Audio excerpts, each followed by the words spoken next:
Well, this will officially be our last ride of the night and of the 2025 season. So there's 2 weekends left and we won't be able to come back. So, yeah, most everything's closed up already. The line for the big wheel is closed. Everything else looks like it is.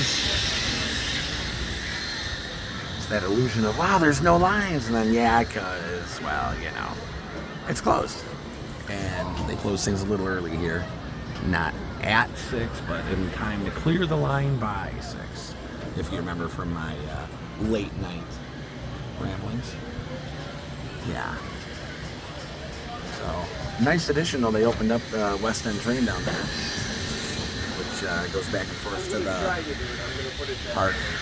So that was cool to get to try a new ride on our last visit of the year. I like how the park doesn't just let it sit till next time. They're like, yeah. They're like, let's get it open. So yeah, that's cool.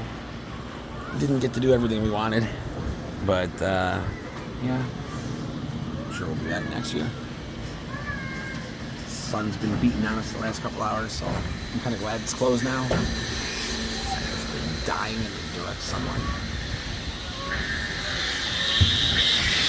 And yeah. Our last ride of the year. Here. Now just to finally get back to Fright Fest and to start Fright Fest for us and get that going.